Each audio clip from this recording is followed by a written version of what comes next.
Introducing National Streaming Sports, live and on-demand sports talk programming that you can access 24/7. For the premier sports talk experience, tap into our Roku channel. Start your mornings with Mac and Jack covering all the weekend sports action.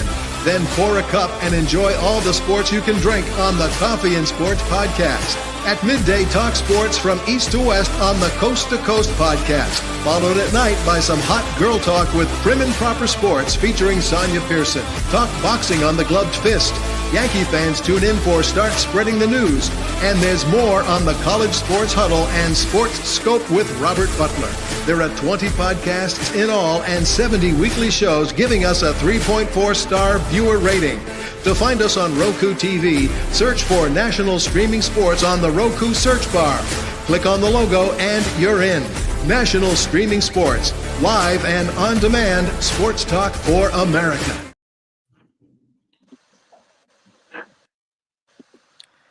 Good morning. We got a lot to talk about, so we're just going to get right on into it. Welcome to the Mac and Jack Show. I'm sitting in for Mac. Mac, continue to rest up. We miss you. I'm here with Jack, Hirsch, and Keith Engel. Good morning, gentlemen.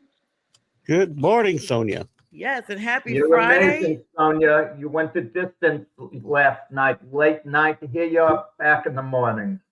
I'm just grateful. Super excited time of the season. Definitely glad to know, Jack, that you ventured from coast to coast, literally back to your home nest, and that you're with us as well early this morning. Keith, some bold predictions by you. Let's talk about those because draft night did have quite a few surprises. Well, let's see what I said. Here's what I said at about, I think I sent this to my group about 6:30 yesterday. I said a few hot takes. Some of them are hotter than others. I said Sanders would fall in the second round, which maybe isn't a hot take, but most people thought he'd at least go to Pittsburgh at 21. Even I said that up until Wednesday. Right. Their Giants, I said the Giants would trade back into the first round for a quarterback. It would not be Shador. That happened. I did say the Patriots would trade the back to number 10 with the Bears, and the Bears would take Giante. I'm a little shocked at both those teams that didn't do that. Jet takes Mambu. I don't think that was a shocker necessarily, although some thought they would take Warren. I had Warren going to the Saints. I had the Cowboys getting McMillan, so I didn't do good there. And I also said the Vikings would trade right out of the first round because they only have 4 picks entirely, but they decided to use their pick. And we'll see how that works out. Yeah, and I stood fast on McMillan. Jack was kind enough last night after driving. He literally had just gotten back in like 2 hours before. He hopped right on, hung out there with us for about 45 minutes to an hour, quite a bit of time. Jack, what were your thoughts?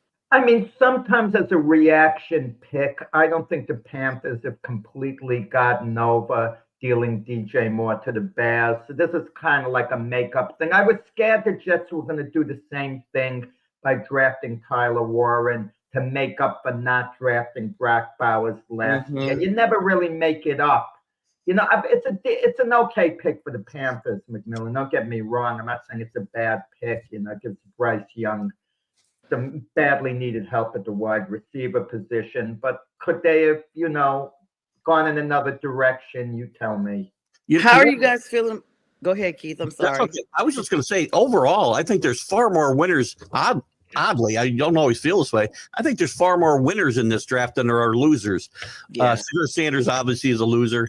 I'm not sure what the Falcons were thinking about trading their first round pick next year to trade back into the first round. Yes. Made no sense. Unless they think they're winning a Super Bowl, and that pick's number 32 anyway. It makes no sense at all to trade back in to get Pierce. He's a nice player, but not for a first round pick next year. So that was a little odd. And then Will Johnson dropping as far as he did was a bit of a surprise to me too. But other than that, I thought some teams did really well and some players made out very well yesterday. So it was an interesting, again, with the draft not filled with overwhelming talent, except for a couple of players. I thought it was very interesting. Jaguars, obviously a big winner. That's a bold move. And yes, franchise changing move potentially for them. They do need some offensive line help the rest of this draft, but they got a guy who helps them. They need help at both those positions badly, and that's a great move for them. Yeah, I wonder with your New England Patriots taking Will Campbell. Right. I know they're trying to get help in the offensive line. gear, everything around Drake made. But if you want to do it, take Genty, give him a playmaker. Give him a big-time playmaker. They don't. Who's the big-time playmaker now? Stephon Diggs, who comes with a certain amount of baggage. Well, there's no way for Stevenson to break out, but he gets hurt, and the line hasn't been there. They need offensive line help. My biggest thing was I might have traded back, not too far, but if they traded, say the Bears really wanted Giante, which I think they did. I know they were talking to the Patriots the last 3 days, and if they could have made a deal there, they could have still got the offensive line. If that's where they would have gone, they would have gotten Campbell or Membu, probably not those two based on the way the draft went, but they would have got Banks at 10, so they still could have got their offensive lineman if that's the way they wanted to go. I realize you got to protect your franchise quarterback. That's number one. And Vrabel believes in building your team from the trenches, right? Defensive line, offensive line. So that's and you may see more of that tonight too. I don't know. We'll see how they go. I got a sleeper pick for them in the second round. We'll see how that works out.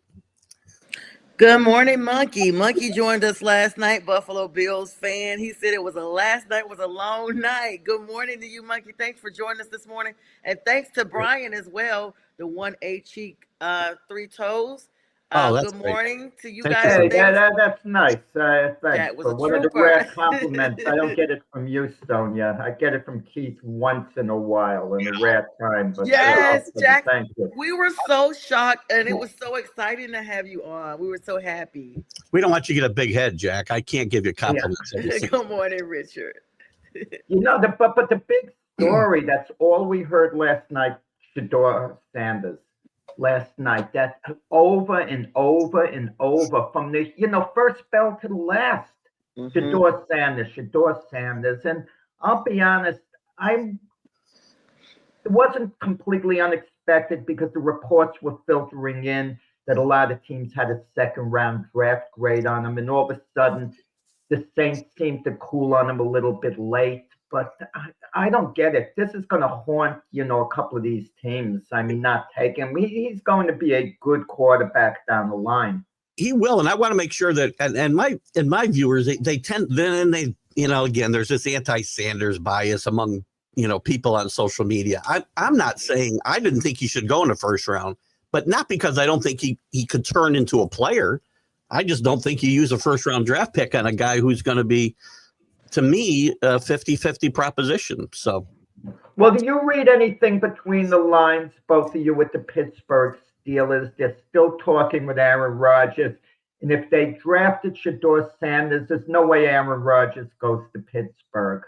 So could that have played into them not drafting him, figuring they have a good chance to have Aaron Rodgers next year?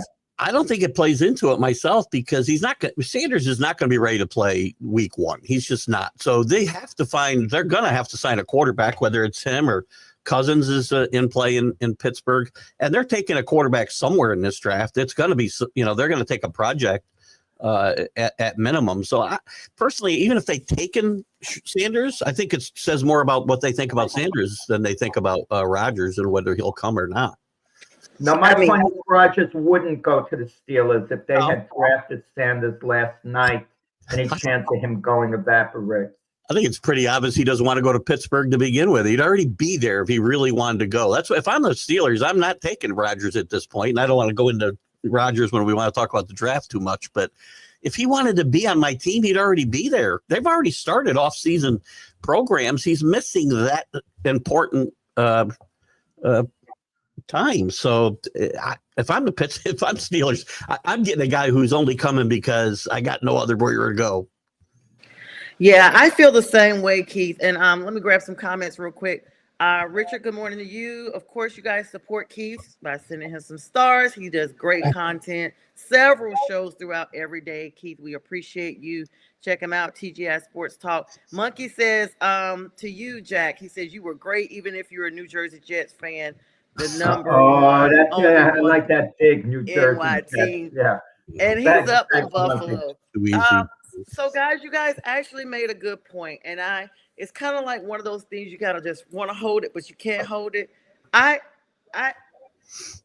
Oh, hang on, guys. My volume just went up here. Talking about, I guess, right when I was talking about Shedeur, something came up on ESPN here, and the volume went up on it, almost like started playing for you guys.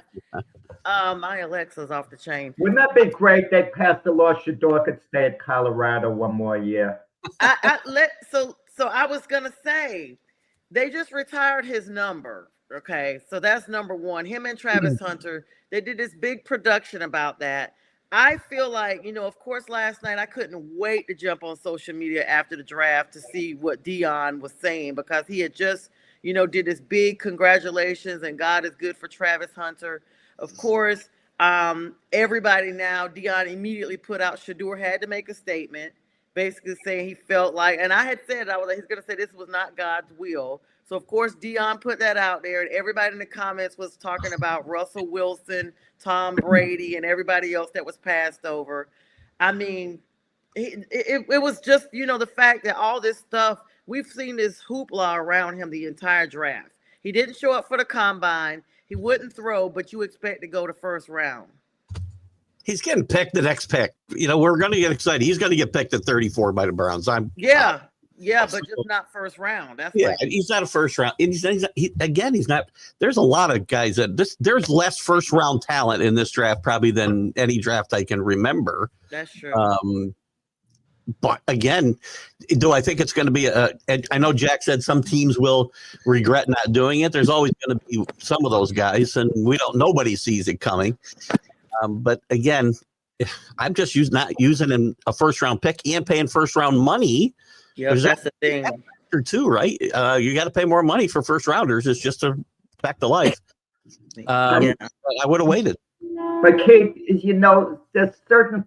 there's a term called a value pick. And back in the day, the Jets one year had 4 first-round draft picks. It's insane. They took Elliott Abraham, and Chad Pennington was there at number 18. They did not need a quarterback because they had Vinny Testaverde, but the value was too great to turn down. Yep. You kind of think one of these teams is going to kind of be forced into taking Shador in the second round because the value is going to be too great. Well, you only had a handful of teams that were going to take a quarterback in any event, right? The Saints, we can talk about Pittsburgh. We can talk about, I guess, the Jets. Some people had them going 7 to the Jets, which I thought was crazy. Yeah. But, value, yeah, but who did they take? The one team that took a pick that I thought was iffy, and they passed on Sanders, and I'm not saying they should have taken him there, was the Saints. I'm surprised what the Saints did with their pick at 9. They might better trade it out of there if they were going to do what they did.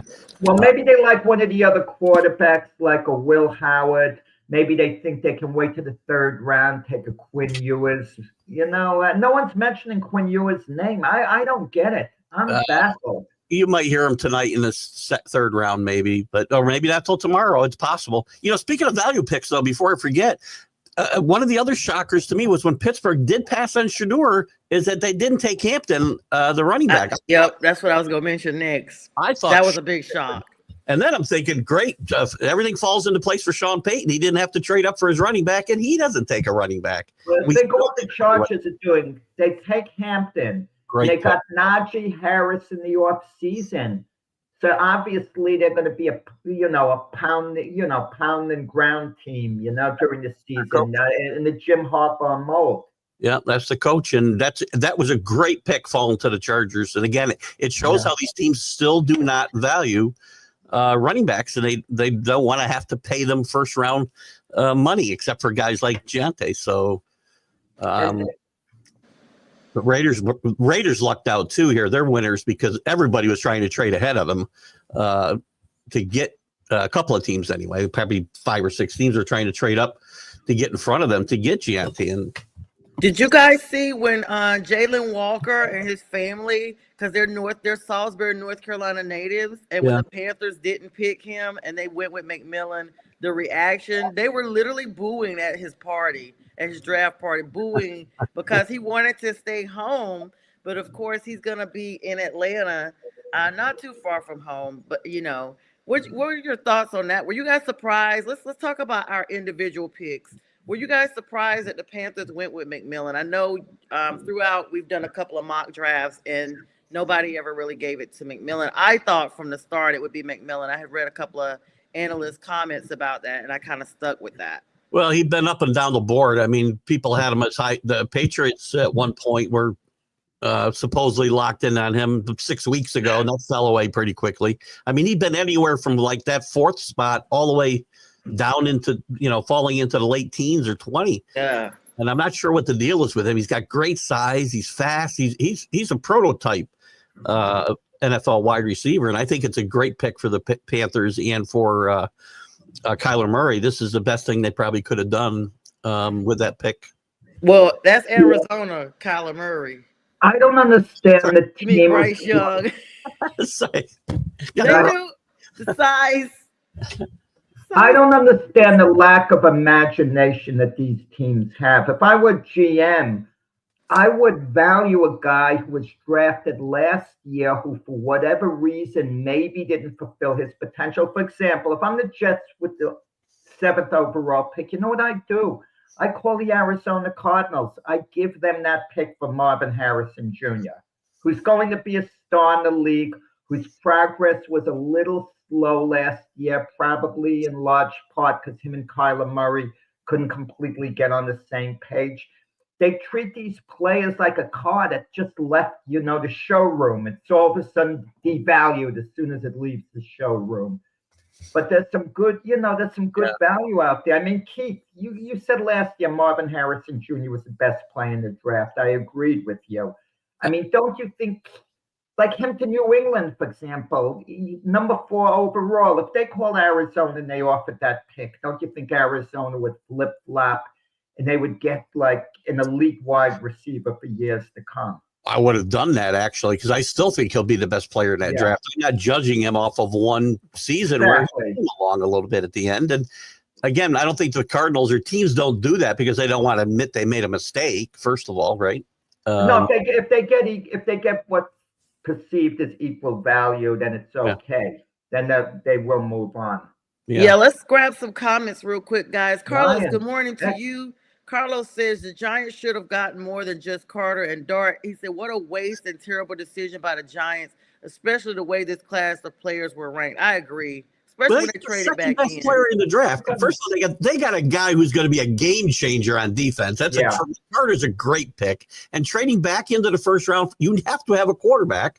You had to come away with a quarterback, and they got the second best quarterback. He's not ready to play now, but none of these guys are, except maybe Ward. He'll have to play. I thought they got a guy. He's going to be their 3rd string quarterback this year. They're not going to make Jameis Winston the 3rd string quarterback. So what did they do with DeVito? It's going to be a couple of years. And we keep thinking Brian DeBall is this quarterback guru because he's linked to Josh Allen. Yeah. Maybe, he had little to do with Josh Allen's progress. Maybe Josh Allen's just a generational talent. The Giants management left Shine and Daboll in a precarious position. They have to try to win now, so they pick Carter. He will help today. But they also, to do right by the franchise, you can't just pick guys that are going to help me tomorrow because you're not winning the Super Bowl this year no matter what you do. So they have to plan for the future, and I think they did a very good job in moving up to get Jackson Dart because Dart was not going to go much later than where he went. The Rams were interested in him. There was a lot of teams that were going to look at Jackson Dart. He's the 2nd best quarterback in this draft. Not today. He's not a starter today. Yeah, he's their 3rd stringer now, Jack, but a lot of quarterbacks have been drafted in the first round who were 3rd on the depth chart. Tom Brady for one, but he didn't get picked that early. I shouldn't go there. I always go. Jackson, I think it's a good pick. It could turn out that it doesn't work out, but I think it shows that Shine and Daboll also have the franchise's best interest in play as well as their own. So they want a lot of pressure to draft a quarterback too, a young quarterback. And you saw the picture of John Mara standing there, stone-faced in a giant room. I mean, that kind of. The 2 impressions, the 2 looks that hit me yesterday with John Mara standing with the Giant group. He didn't look happy beforehand. It was like he was all business. And And then the look on Travis Hunter's face after he found out about the deal, like, emotionally, he was going to be a Cleveland Brown. He was all set, going to the dog pound, this and that. Now out of nowhere, he's blindsided. He's a member of the Jacksonville Jaguars. I tell him the weather's a lot nicer in Jacksonville. And he's from Florida, so that was a plus at least. Listen, I love his personality. I hope it's genuine. I think it is. Just watch. He's having fun, enjoying who he is. He's a great player. I think he gets it. He'll do what he needs to do. He wants to play both ways.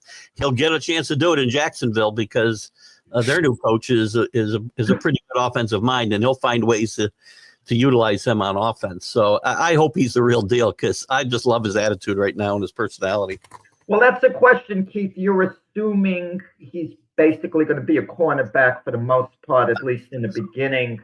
Would he be better served at wide receiver? I mean, would the Jaguars be better served playing him at wide receiver mainly? Well, their secondary is so porous. I can't see any way they don't mainly play him at cornerback and then find packages for him on offense. You're definitely going to see him both sides, just not, I know that there's a lot of talk that he said, I want to play both ways. And I don't think in any way, shape, or form he thinks he can play every down on both sides of the ball. Nobody can do that in the NFL. Yeah, let me grab some of these comments, guys. Thank you so much to everybody that's participating. This is a busy chatter this morning. Everybody's up early, ready for round 2 of the draft. Carlos comes back and says, kudos to Cleveland and Atlanta. They got players and values. One A-Cheek said he's not happy about the Lions pick, but he's not mad either. And Richard says, how about the trade at the end of the draft? KC and Philly. And then Carlos, we'll get back to your other comments in a minute. Let me let Keith and Jack these other comments real quick. Philadelphia, they do the best job at the back of the draft of any team I can remember the last several years. That's why they stay in contention. They win Super Bowls like they won last year. They got another really good pick. The guy fell as far as he did, Campbell, because he had a shoulder injury. But they've taken chances on guys like this in the past, and they almost always pay off. And this guy's just going to add to what's already a great defensive front. I think it was a great move and a great pick by the Eagles. And they continue to do it, it seems, year after year back at the back of the draft. Yeah, I think the big deal was the Baltimore Ravens, Malachi Starks, from Georgia. I mean, he's really going to be big, safety, corner, wherever they're going to play him. I think he's going to be the Trent McDuffie of this year's draft. It's a typical Ravens pick. Very good pick. Solid player for sure. Yeah, he says Carlos is saying Dart's going to be junk for the Giants. What do you think of this idea? We'll say that if this guy isn't throwing 4 touchdowns in week 1, Carlos says a bust. So you know what I would love to see? I would absolutely love to see this, and everyone would go ballistic saying it's ridiculous. I'd love to see the Giants pull a John Gruden, fill the room with quarterbacks, take Shedeur Sanders, and their next pick, have him there with Jackson Dart. Let all the guys play, and one of them's going to emerge as your future quarterback. Hey, listen, I'm excited. I think Will Levis gets traded today, by the way, Jack. I know I've been ridden by you and Mac for wow. Because I still think he'll be the best player in that draft. Well, Will Levis is too young to be a career backup. That's the thing about it. And now, the Titans there's nowhere to go for Will Levis. I don't want to hear this nonsense about there being competition for the Tennessee starting quarterback job.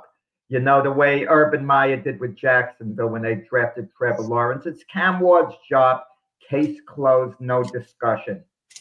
And by the way, Jags fans, don't get discouraged when he doesn't have a Patrick Mahomes type first year, because he's going to struggle at times. He's question to you. He needs a lot of work. My Jets, Shedeur Sanders might be there for them. Did they take him in the second round?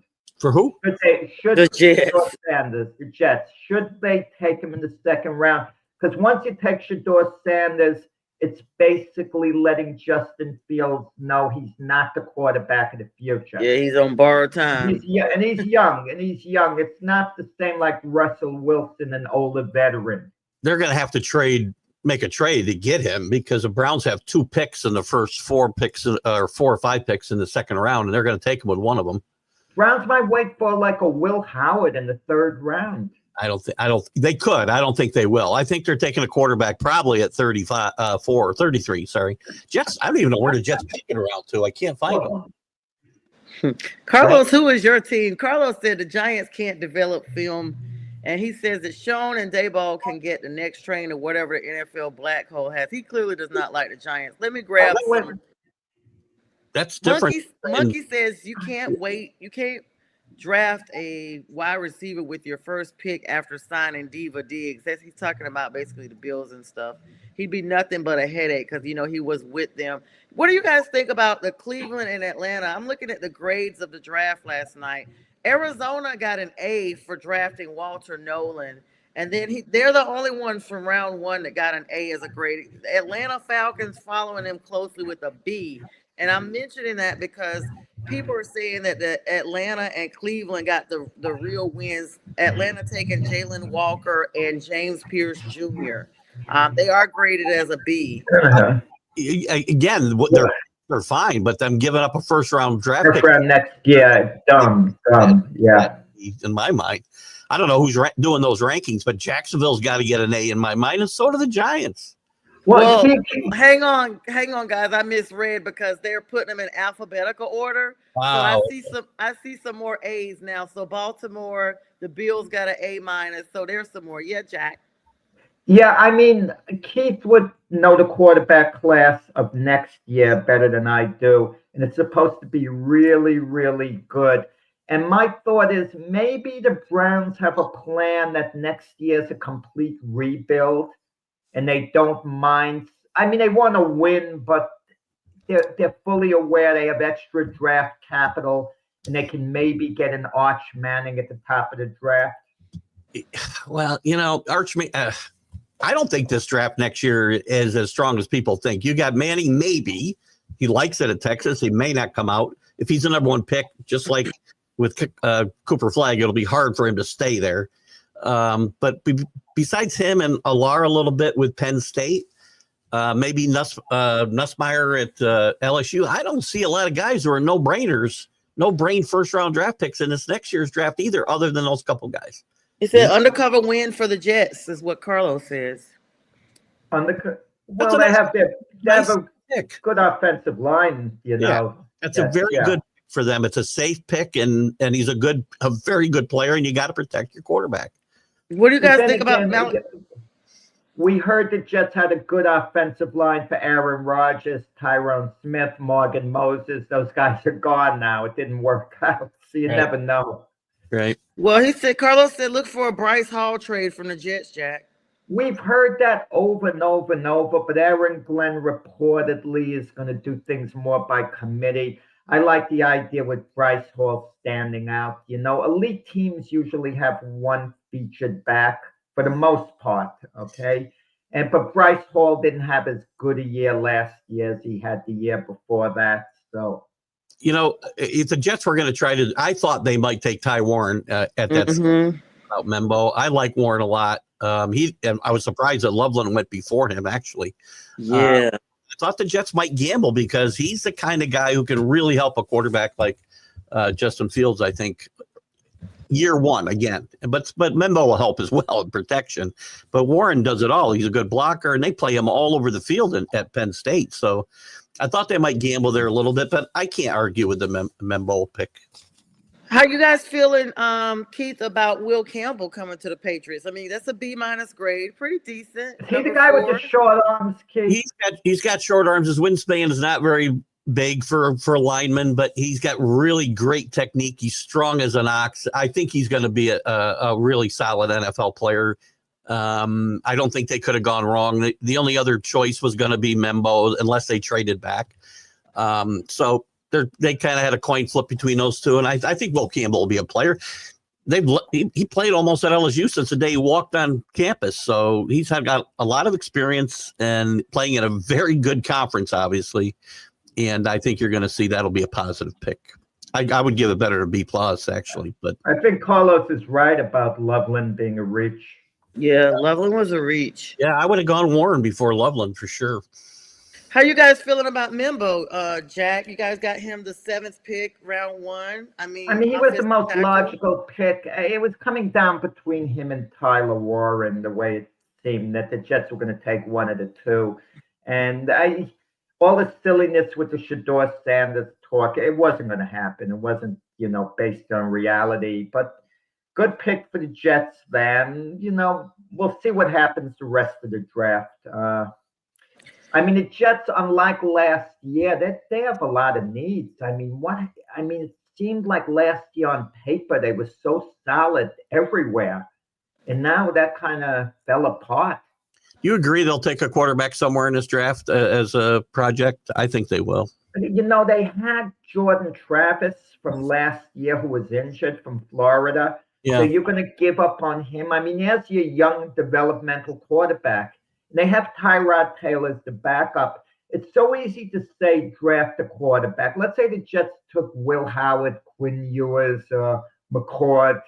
What are they going to do with them? They can't be they'd be a third stringer. I mean, but you talked yourself just a while ago about value picks. If one of those guys, I'm not saying second round, I'm not even saying third round. If one of those guys falls to the 5th or 6th round, you'd be silly to grab one of those guys, right? You have to, you take a fly on them at that point. Yeah. All season long, we've been talking about San Francisco and them kind of looking like a rebuild team. A lot of movers and shakers in that organization, but they did draft, and grab Michael Williams last night at the 11th pick. A solid choice for them. He could be a good starter, a good edge for them because they released Leonard Floyd, and there's just been a lack of production of this team's reserves. What do you guys think about that? Pass rush. That's what these teams believe in. You see a lot of these edge guys go, and you saw it, I think, last night at 2 or 3 of them, at least in the first round. Everybody wants that edge player, and I think he's a good one. I think he's a good pick for 49ers right there. I mean, obviously, the challenge for them would have been to try to get trade up for Giante. They were another team that was in play for him or something on the offense because they've struggled with guys getting older and health-wise on offense, but it's defense. And you need defense. You need pass rushers.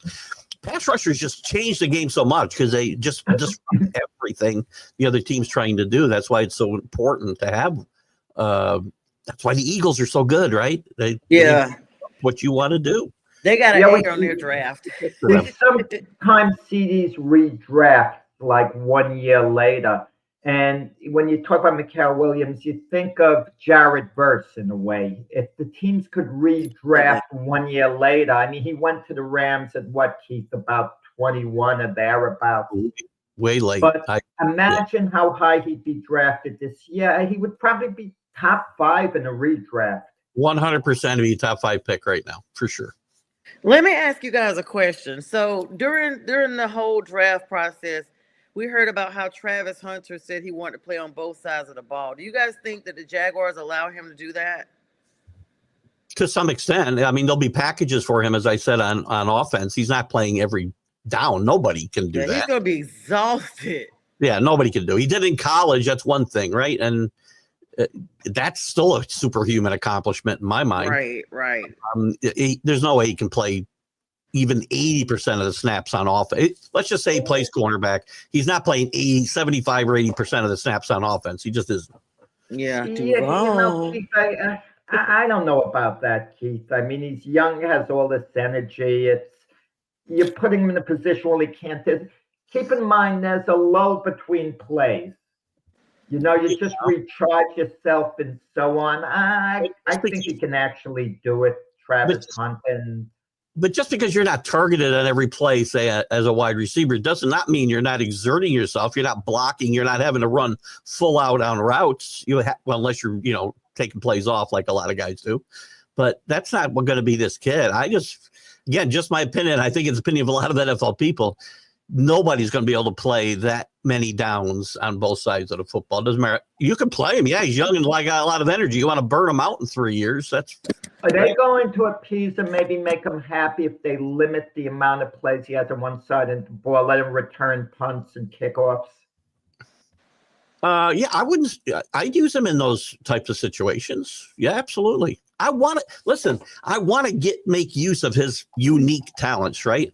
But again, not put him in a position to. Again, you get tired. That's when you get hurt, and that's why you have to protect these kids from themselves too. But again, I would make use of him on offense because he's a unique type player. You don't see this kind of kid come along every day. Yeah. Good morning, Scott. Scott says he loved the emotion of Will Campbell last night, and what he said was awesome. Yeah. Just a beautiful moment. We saw a couple of moments, some fathers crying. I'm going to tell you what Sonja's favorite moment of the draft is, Keith. I feel I know Sonja well enough to go out on the limb and say that she loves those Roger Goodell hugs. Yes, he needs hugs. So many people hate him. He Did just you see? smothered in love. Goodell is doing the hugging. He's the one on the attack. I know, but still, they're reciprocating. You know, some people were saying, you know, he was out there on a bicycle and all kind of stuff. I was like, is this Cirque du Soleil? What's happening here? He was very disappointed at Green Bay, the crowd itself, boo him more or less because he enjoys that byplay with the crowd at these drafts, and they really let him alone last night, pretty much. Let me tell you guys what's crazy. Last year, the draft in Detroit, the first night, 275,000 people. Last night's opening, only 125,000. Like half, not even close. There's only to 60,000 people live there. I got to tell you something. This sounds crazy now. 1986. I'm working in Manhattan. The draft is going on. I forgot the hotel. I take a break from work to go to the first round of the draft, and I just go grab my seat on the balcony. They're available seats. Yeah. There's no, it's just another afternoon, and they're announcing the names. And I remember this is 1986. You saw him, Keith? You can walk in on your lunch break into the draft on a weekday. I saw Jack in 1986 booing the Jets pick while he was on his lunch break. Wow. That is so freaking cool. I wish we could find a clip. Yeah, if you could go back in time, it would be astonishing. It's funny. Yeah, there was like 150 people in the building when they would do these drafts. Yeah.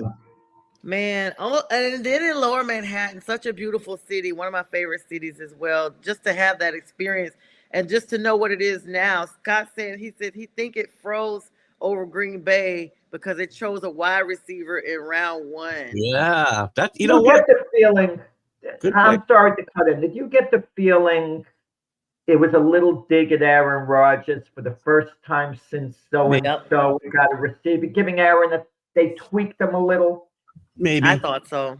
Maybe. I think it's also a good pick for Green Bay and Jordan Love. Again, I think they're winners last night too. Golden's a burner. Again, he's got some work to do to become a top level NFL receiver, but talent is there, man. He's a really talented player.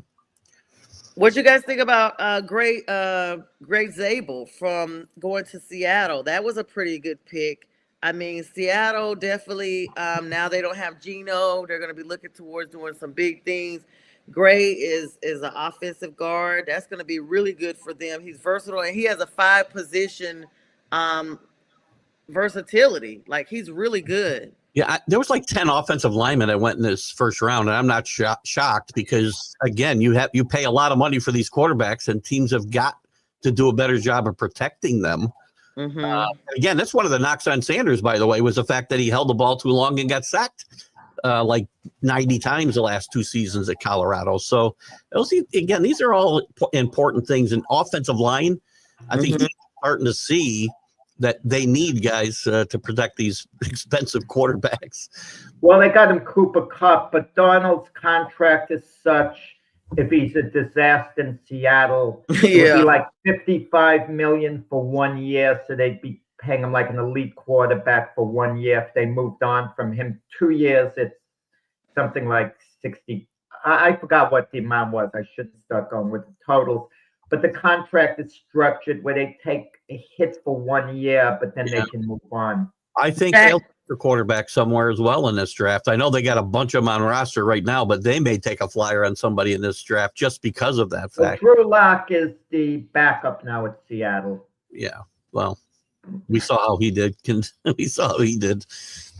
Jack Rick wanted to know, was that the year that Night Train Lane was drafted? Night Train Lane? No, that's the draft I went to, 15 years before. Night Train Lane. That's so one of the best nicknames in NFL history. Sonja, go to YouTube because you can find some of these old draft videos, and you'll be shocked. Go back to the 70s. There's no crowd there, just a bunch of guys sitting around telephones. Yeah. Wow. Yeah, it's like you could really get in and look at the millions of dollars they make now with the crowds of people. Everything's a moneymaker. So crazy. So Tampa Bay gets a B+. Gonna look at because they got Emeka Egbuka. Now a lot of people were talking about him coming into the draft. Of course, they re-signed Chris Godwin before the draft started, and Mike Evans is still is going to be a free agent after this season. So they literally are looking to the future already by bringing in Emeka. You guys think so? Mike Evans, they can't move. Mike Evans is a legend in Tampa. He is. I mean, he is. I don't think he'll go anywhere. Listen, Ohio State's become a wide receiver U. I mean, they're putting wide receivers everywhere in the league, and this kid is going to be very good as well. Again, maybe he needs a little bit of work, but they can work him in. And by the way, Ohio State was looking. They were one of the things that was really talked about a lot before this draft, that Ohio State may only have one first-round draft pick after winning a national championship, which would have been a bit odd. I think the same thing happened to Michigan a year ago, but I think they got 4 yesterday. So that is wild. And Rick picked up earlier, there was 3 Georgians, UGA Dogs, that got drafted in the first round. That's not unusual. See the Dogs go hard. The Commanders did not get that good of a pick, according to the analysts from the draft pick last night. They got Josh Connolly Jr. From Oregon. Picked them up in the 29th. I mean, of course, by the time you get to this, like you guys said, this was not a heavily stacked draft. By the time you get past the 10th round, it's just dwindled significantly. They did trade for Laramie Tunsil and move Brandon Coleman over to the right side to compete with Andrew Wiley. But I mean, what is this really a big ad for Washington to bring in the offensive tackle? Yeah, well, the one place the draft was fairly deep was defensive linemen and offensive linemen, and you saw a lot of tackles go in this first round. That tackle position is as important as the quarterback position from a different perspective, right? Mm-hmm. I think it's a good pick when you got a young quarterback. You're not going to do better than that value-wise, to use Jack's phrase. I think at that point, you could reach for another offensive weapon, maybe, or a cornerback.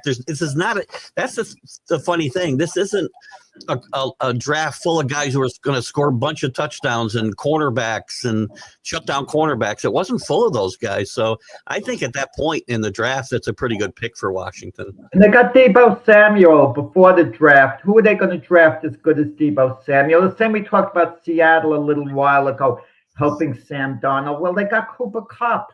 Who are they going to draft a receiver who'd be as good as Cooper Kupp, especially a veteran presence who can help a quarterback? Yeah, that's a great point.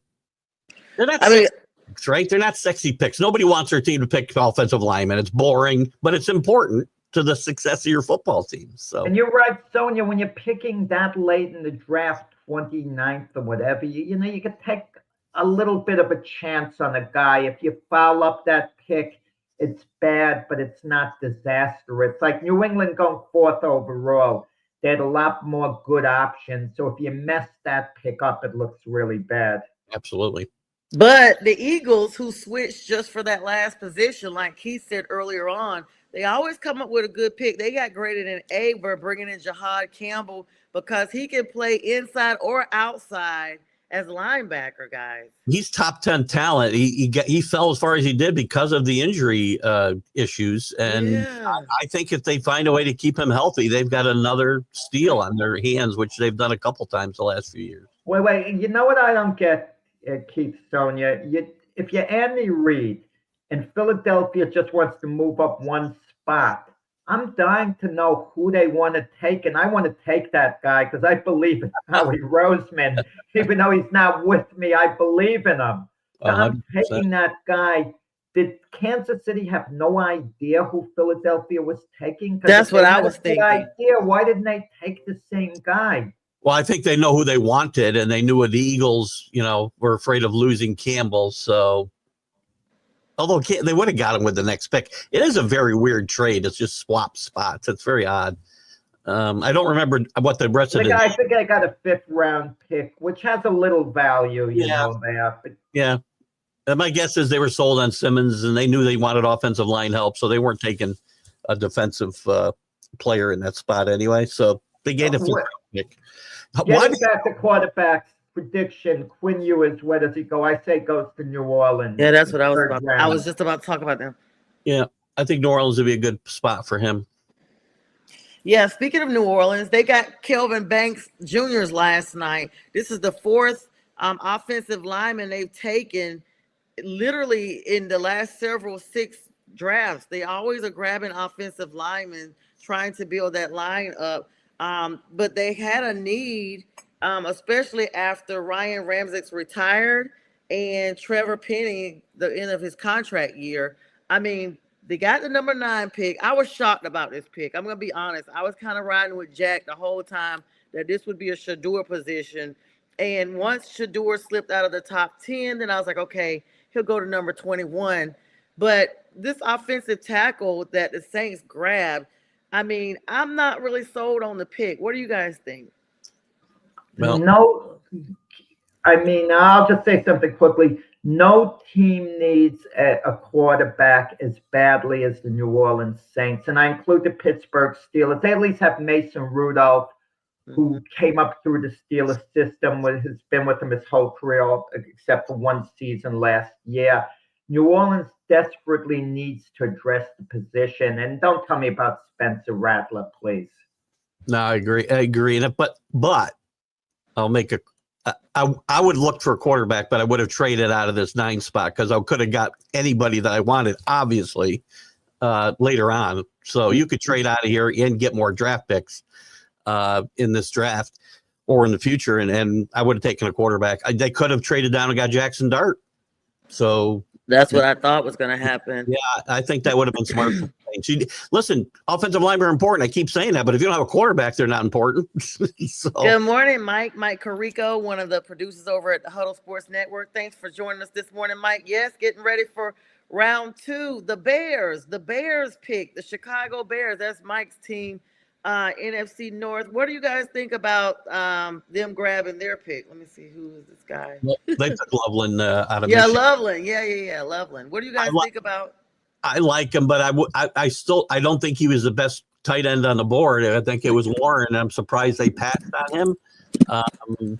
They obviously had their eye here. I thought they might trade up, Mike, if you're a Bears fan, because I know they wanted to get Sante, and I was surprised. And they probably did. They were trying to get ahead of the Raiders and couldn't come to a deal with the Patriots or the Jaguars. Well, hopefully it gives Caleb Williams some opportunity to move the chains, is what they were saying, bringing Loveland in. I'm guessing that the Bears were a little bit upset when, your Panthers took McMillan. Yep. My feeling is they were looking for the help for Caleb Williams, and McMillan would have been, a great. And they were looking for Genty too. They wanted Ashton Genty. They were. Yeah, but he was expected to go to the Raiders. Yeah, he really was. Yeah, this kid's more of a traditional tight end too than say Ty Warren. So it might be that, and the Bears wanted that traditional big target for Caleb. I think Caleb. Listen, I think this offseason and even this pick, well, it might be a bit of a reach. I think the Bears and Caleb Williams are set up to make a big jump this year. Yeah, Rick. So I really was. So Rick's asking me, and good morning again, Rick, asking me, was I happy with the pick? Yes, I was. I literally screamed. If anybody watched it last night, I was super excited. He's going to join the 1st-round pick, Xavier Legette, who was just there last year. We need some more assistance with that wide receiver. We saw crucial catches being dropped by Legette last year. So I feel like he does need someone to come in there and accentuate him, especially bringing him in, more targets for Bryce Young. Of course, we did bring back Thielen, but Thielen's a vet in the game. We need to try to euthanize, not the way you put a pet to sleep, but euthanize, in my own word. I'm bringing some youth to the Carolina team. But it is surprising to see that he came off the board in the top 10. I will say that because McMillan, even though ranked pretty high, I wouldn't have put him in the top 10, maybe top 15. But we could have gone with Loveland. That was another name that the Panthers were linked to, or either Tyler Warren, and they were both still there when we picked because we picked at number 8. But the verdict's still out as they see. And of course, we could have also taken Jalen Walker, who is a Salisbury native. But overall, I am happy. I think you should be. I've been enamored with this kid from the beginning. His tools are immaculate. I think pairing him with Xavier Leggett is really good for Bryce Young, not Kyler Murray, for Bryce Young. I'll get the right guy this time. I think they're starting to build something that can actually win some football games. I don't think they're making a big jump to the playoffs this year, but you don't know. You get third year for Bryce Young, now some talent around him. If they gel quickly, they could be a surprise in a division. It's easily winnable by any one of those teams, probably. So that's cool. Carlos says traditional. Mike Carrico says he's here at the draft. They let 200,000 people inside, but only had room for 100,000. Oh my God, that's horrible. That's scary. Where's the fire people? Where's the fire marshal? That could have ended. Was max capacity for 40 minutes before the draft started. I bet y'all couldn't even breathe in there, Mike. I saw one shot of Pags last night. I don't know if there were more. Did anybody see more of Pags? I saw one shot when the Eagles picked. I didn't see I didn't pay attention to that. I'll go back in there because we got to see Pag. Warren and Caleb would have been a better mix. Okay, for Caleb. They're saying that Caleb Williams would have been better with the Warren pick for Chicago. Yeah, I liked Warren better than Loveland for sure. I think it would have been a better fit for the Bears, but Loveland's good too. You guys think for it? Yeah, you guys think Shamar Stewart will improve in the NFL? He only had 4.5 sacks in 3 seasons with Texas A&M, but the Bengals drafted him last night in the first round. He's been hurt a lot, right? Yeah. Yeah. Listen, the Patriots drafted Richard Seymour years ago. He had 1 sack in his senior year at college, and he went on to become a borderline Hall of Fame defensive lineman. So I wouldn't read too much into those numbers. So real quick, I mean, we have about 5 talking minutes. We got 5 talking minutes left, and then we'll start wrapping up, guys. We appreciate everybody with all the comments, likes, love, shares. Just great, busy morning, exciting time of the season. And so great to have Jack and Keith here with me this morning. Listen, Mason Graham to the Browns. This is where I thought Shedeur would really go. They picked number 5. They need a quarterback, guys. There's no way they're going to continue to bank on Deshaun Watson, or I think they got Pickett up there. Whoever they got up there. They have Pickett and Joe Flacco, the Browns. Yeah. But they're going to get Shedeur. They have the next pick in the draft, right? They have 5. Don't be so sure that they're going to take him, Keith. I mean, they might wait till the 4th round for Will Howard type. If they don't, I don't know where Shedeur is going to end up, quite frankly, if they don't take him at 34 or 38 or 30. Shedeur's got to go before the 3rd round is out. He probably goes in the 2nd, but it's too embarrassing to a team to bypass him, even if you don't need a quarterback in particular. Even the Jets, for example, if he's down the 3rd round, I mean, how do you not take him? Well, here's the thing. If the Bears don't take him, you got the Texans. They don't need a quarterback. The Titans aren't taking him. Maybe the Raiders won't take him. Patriots aren't taking him. Bears aren't taking him. You got the Saints at 40. Maybe. Yeah. Okay, so we got some comments here. Good morning to you, Al. That's my classmate. We grew up together. Thanks so much for joining us this morning. How come he's so much older than you? Thank you. So Mike is saying Bears pick at tight end says the Bears offensive should be explosive and some more points. Ben Johnson being aggressive to make a top 10 in the draft. I still worry about their wide receiver positions a little bit. I like DJ Moore. He's got to stay healthy and on the field. Allen was starting to show his age a little bit last year, and that could be, again, part of the wide receiver issue. They had the young kid from Washington too. Escaping. Rome. Yeah, Rome. Scatterboo. First name. Yeah. But Scatterboo. That's that's who I'm looking for. well, he'll go in the second round here, I think. Yeah, I want it. Mike is talking about how crowded it was there. He said it's a whole paragraph. He said it was 100,000 people. They put people in the stadiums. We saw the stadiums because it was so many people. Imagine getting your ticket to go there, because I almost went, guys. I almost went with Pink Fan Fur, but we couldn't find a hotel that was reasonable. They were talking about the microtel was $900 a night for the microtel, guys. Well, they're going to start making this event on a Sunday, I think, to mirror the Super Bowl. It would maybe start 4 in the afternoon and, maybe make it a national TV thing as opposed to an ESPN weeknight. Yeah, that's hard on a work night. And, well, it's on imagine, national like, TV. ABC had coverage last night. That's where I watched. Oh, I didn't realize that ABC actually had it on. Wow. Oh. I didn't realize that. The ESPN Game Day crew does the ABC. Just a quick comment. It was so easy to forget the Knicks won a big playoff game yesterday. Yeah. They won up with the Pistons, and I forgot about it. I forgot. I was so attuned into the draft. I think you mentioned it, Sonia, at the end of the game, the NBA something. I know. Let's talk about that a little bit. Let's talk about the NBA for like the last 2 minutes. We got 2 minutes to talk about it solidly. Good morning again, 1A Cheek. Big win for the Knicks last night. Their offense, they look like Carmelo Anthony was running that offense in game 2 with I love Brunson, but he can't hold the ball the way he does, and 4 guys just looking at him. Last night they spread the ball around. I think they have 3 guys with 30 points last night. Big win in Detroit on the road, and I won't talk about home court advantage, Jack. They regained home court advantage. Up 2-1. Don't tell me regain home court advantage. NBA playoffs. This is a competitive time of season for them to be having the playoffs and the draft is wild to me. It's like it's just playoffs for their Knicks versus Pistons. I mean, a bunch of the Nuggets and Clippers. Look at that game. I think LA dominated Denver in game 3. I think the NBA would probably be smart to not schedule against the NFL draft. Just if I was running the show, I probably would stay away from Thursday night. Yes, and the Warriors are, of course, going to be facing the Rockets again. I mean, Steph Curry, Draymond, and now, of course, Jimmy Butler. So you guys satisfied with Jimmy, what he's been bringing to the Warriors? He's hurt, though. I mean, we don't know. He's having an MRI. I don't know what the result's going to be, but that's the game change as far as the Warriors go. Yeah, if he's out, hurt, no chance. Definitely that. With Butler, I've said that they're a sleeper in the West, and I think he'll play.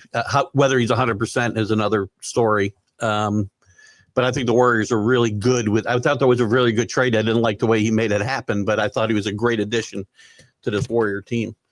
Yeah, speaking of injuries, Ja Morant exited the Thunder and Grizzlies game 3 with a hip injury, and his status for game 4 is now uncertain as well. This is what we see in all sports, guys. When it comes to the playoffs, these guys have been playing with, at least some type of injury and nobody knows about it. And then it's just intensified as the playoffs get here. Agreed. I mean, you see everything ramps up. Defensive effort usually ramps up. The Knicks are having a little trouble there, but and injuries are gonna, because the play gets more physical as we go on in the playoffs, and you see more guys get hurt for sure. Definitely one of those. And of course, round 2 is going to kick off tonight at 7 p.m. Eastern Standard Time. More draft stuff, more NBA playoffs through the weekend. Myself and Jack will be on tomorrow morning with J Train as well, with the debate show. Keith Engel is going to be throughout tonight. We got the draft party again live. You guys can join us. The link will be provided. We want everybody that was there to come in and talk about your team, et cetera, et cetera. Sunday morning, we got the Sunday morning big sports show. Lots of sports 24/7 without the cost of cable. Keith, Jack, it's been an amazing day. It's going to continue to be amazing. We wish everybody a great weekend. And the draft continues tonight. As sometimes the picks 2 and 3, rounds 2 and 3, are more interesting than the first round. Like tonight myself a lot. So, yeah. I think so as well. Hopefully no huge surprises, but who knows? The verdict's still out. Thank you, everybody, for joining us. We'll see you when we see you, which will be very soon. And have a great day. You're watching National Streaming Sports. Over 20 podcasts, 70 shows, and a 3.5-star rating on Roku TV.